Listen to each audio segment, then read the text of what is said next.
This is Jim Bratton Podcast, a podcast exploring his personal interests, interviews with artists and musicians, as well as other creators, an opinion or two, or more, poetry and prose, ambient sound, binaural and ASMR, audio produced for meditation and relaxation, experimental sound or music, and those exploring aesthetic boundaries.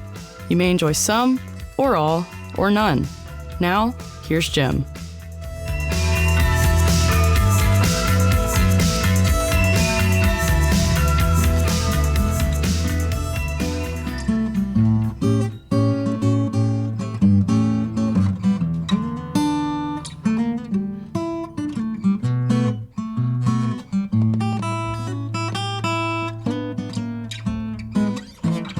Hi, this is Jim Bratton, and that was Richard Akers. Richard is an accomplished musician, and he's also moved to Galveston and tackled some other things. Richard, thank you so much for being here. Oh, thanks for the invitation. Tell me about the riff that we just heard. Well, that's an original tune that I wrote called Bonafide Blues. It does have lyrics if you listen to the entire song on my website, but it's an homage to the classic blues players. Yeah. And also the band that I had in Dallas called Bonafide Blues. Wow, what a great way to start, isn't it? What a comfortable sound that is. Just nice and pleasant, relaxing, and, oh, thank you. And thoughtful. And thanks for sharing that with us. Speaking of sharing, your career was in the software business, yeah. High-tech enterprise software. I worked for companies like Oracle, right. Hewlett-Packard, a bunch of startups, VC firms, that kind of thing, right. helping them establish relationships with the global consulting firms like Deloitte, Ernst & Young, right. Accenture, et cetera. It was a great career. It was very good to me. Always interested in music? I would say I didn't really get interested in actually playing music until my early 20s, yeah. which is a little bit of a handicap because if you start when you're in your preteens and teens, you have all of that time to just play guitar. Yeah. And so there's a lot of catching up to do if you wait and start because late. Your life was already underway. Yes. Not that teenagers don't have their lives underway. Any teenagers listening, I'm very, very sorry, but you really don't know yet. That's right. All right. And you have all that extra time to do that. Yeah. So you ended up after what, retiring from that? Yes, I spent most of my career in Dallas, but it was a global job, so I've traveled the world in that job, which was a big benefit of it. And then last year, I decided to leave the corporate career behind and retire to Galveston. Yeah. Now, in Galveston, with an interest in music, interest in creative yes. side of music, I mean, this great creation of music, what did you find in the local music scene, and how did you motivate it to do what we're going to talk about today? Okay, well, let me back up just a little bit from that. Sure. So when I was leaving Dallas, right. I was in two bands. One okay. long-term band that I helped found back in the mid-2000s, and we had 2 decades of really good local success, I would say. And then a neighborhood band, just folks in the neighborhood, we would get together every once in a while. Both of those really, really great experiences. Well, that was my hardest part of leaving Dallas, was walking away from that, because establishing those kinds of relationships with capable people is tough. Right. It takes a long time. So then I started thinking, now what could I do when I hit Galveston? Don't know anybody. I don't know anything about the scene down here. What could I do to quickly integrate myself to it? And that's where I came up with this idea of forming a small company that just promoted local musicians, because I had a side hobby with the band of being the marketing guy, being the social media guy, doing all the recording production and all that. Right. So I thought, well, I'll just spin up a web page and offer very low cost and even free services to any local musician that wants to have better web assets, better quality videos, better quality audio production, live performance recording. And so I just spun up the page and started going to open mics around here, which thankfully there are a lot of places for musicians like myself to go perform on a moment's notice. And I started meeting people. So one of the first people that I met, and we moved down here in August last year, in November at the Old Quarter Acoustic Cafe, they have a singer-songwriter showcase. Right. Well, that's the place where all the local singer-songwriters go on one night, and I could meet those folks. So I ended up meeting Tex Renner, who hosts that, and I got seated beside Tyson Webb, who is one of the premier singer-songwriters in Galveston. Yes, well known. So that was my initial introduction to it. And then I started going to the open mic on Tuesdays at Bruce Brothers. Jason O'Donoghue and Catherine Stroud host those. And then I started performing there. Anyway, it became a self-fulfilling prophecy. So I've done work for Tyson. I've done work for Benji Ramsel and for Austin Gaston and Walker Dearman and Tex. So it's really become a great boost to not only my personal enjoyment of what's happening here in Galveston, but being able to integrate into a fest. And then the final piece of that is I now have a little 4-piece band, and we're starting to rehearse and make some music together. So it's working out like I had hoped it would, which was make yourself known to the local musicians and then provide some value, and you can, get integrated that way. It worked out well. Do you find musicians that can be very creative? They are creative by their very nature of what they pursue.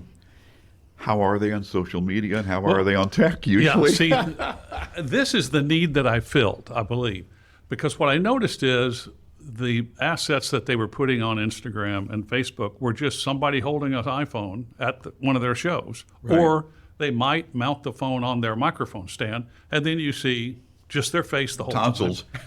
And there's no real engagement. And so what I was able to bring to the party was, one, another level of videography, where you weren't just one camera stable all the time. We had some movement, using a gimbal to get different effects. I invested in a green screen setup to where we could do some video work and then put any background to it that we wanted to. Some of that looks really good. And by the way, I got to give a shout out to the Rosenberg Library at this point, because I don't think many people know this, but they have a set of rooms that any library card holder can use for anything you want to do. And they're really nice rooms. So I've done a ton of video recording, audio recording there at the library. What an asset that probably nobody knows about. And it goes to something that I feel strongly about here in Galveston, and that is the city isn't really focused on leveraging this magnificent talent that we have here in Galveston. These guys, gals are scraping by, working hard, playing somewhere every night for okay money, but not great money.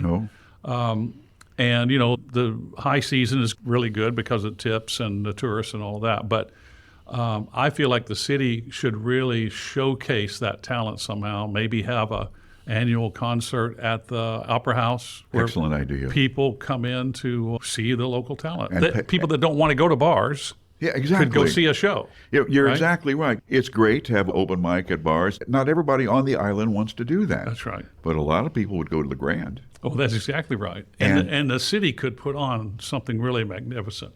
So I've been working with some folks on that idea, and we're going to try to approach the Opera House and the city management and see if we can at least spin up some interest in doing it. What a great idea, because what an asset it is that we have here on the island. Yeah. The other thing I wanted to mention was the power of networking here in Galveston. Dallas, much larger marketplace, much harder to penetrate into. Has more of a blues-centric scene because of the Stevie Ray Vaughan and Jimmy Vaughan and all the blues greats that came out of Dallas, which is interesting to me because I'm really a blues player. So we got from the riff at the beginning. But the ability to meet people and get engaged and have support, it's just been shocking to me. I'll just tell you a quick story. One other thing that I did besides put up that little web page and start going to open mics was I went over to the Guitar Lounge here. Glenn Burke owns that. I don't know how many people actually know about that aren't guitar players. It's one of the finest high-end guitar stores I've ever been in, and I've seen some good ones. You're telling me fresh information here, so continue. It's right over there off Avenue P. I forget the exact cross street, in one of the old houses, one of the old Victorian houses. just it'd be interesting. You and I should go over there one time, just take a look, because Glenn is a great guy, and the guitars they have over there is fantastic. Well, anyway, I went in there thinking I need a place to buy strings and chat with other guitar guys. And just by being in there, I've met other folks that come in, even tourists from out of town who are musicians. And then Glenn one day said, hey, I know you have this little audio business. Do you want to do a birthday party over at Sharkey's? And I said, oh, yeah, that's exactly what I want to do. So he hooked me up with Lisa Hoff, who was throwing a birthday party for her husband, Stu, and who is friends with Glenn and a bunch of other guys. Zach Perry is one of those guys.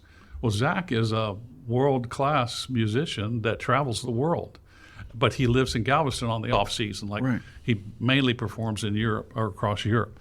Well, he happened to be in that little hometown band, and I got to know Zach that way. And then he and I started doing some things together. So the networking ability here is just outstanding, I think. We have found that, us being from Houston, a much bigger performance community. Yes. But more difficult to access. Yes. Am I correct in that? That's exactly right. So the other kind of jewel in my crown for this little business so far is that I've met this guy, Walker Dearman, who's at the open mics. They've moved down here. I think his wife's going to UTMB. Young guy, really great songwriter, great singer, guitar player. Anyway, he wanted to do a music video for the launch of his new song called Mother Nature, and he wanted to do it for Earth Day. So he and I worked together, and we created what I think is a very good, solid, video asset that supports the theme of that song for him. And he was the actor in it. We did it on the beach. We did it on the Strand. We went to all kinds of Galveston locales. What did you shoot with? I just shot with an iPhone. It's amazing what you can do. Yeah, it was great. And I'm sure that because this kind of thing is reachable, I'm sure the performers, when they're enlightened as to the capability they might hold in their hand with a little bit of guidance, what they can do to improve their assets, I'm sure you get some real eye-openers on that. Let's talk about just the straight logistics, if we can, about suppose someone listening is a band, is a performer, is listening to this, say, man, I would really like to see if I can get that help. What do they do? Well, I think the easiest way to get to me is go to my Facebook page or my Instagram page, which are, if you just searched Galveston Band Support, you would find those, or the actual names of both of those pages, both Facebook and Instagram, is GLV Band Help. I was trying to keep it as short as I could. Yeah. Or they can email me at my glvbandhelp@outlook.com. Okay. Email address. By the way, you'll find these contacts in our header information on the podcast. Okay, so great. That's great. Once they connect with you through one of these various methods, what can they expect of them and what can they expect of you? Yeah. Now, I jokingly say, I'm not in this to make money. Yeah. But there is a lot of time and effort and some cost involved in it. Yes, there is. So I try to keep, the break-even point there. And here's the way I say this jokingly, but I kind of mean it. The more talented you are, the less you will pay. So if you are really good, like a Tyson or an Austin or Benji, I've never charged those guys anything to do anything because they're just magnificent. Not so good, but you want to have something. I want to cover my costs.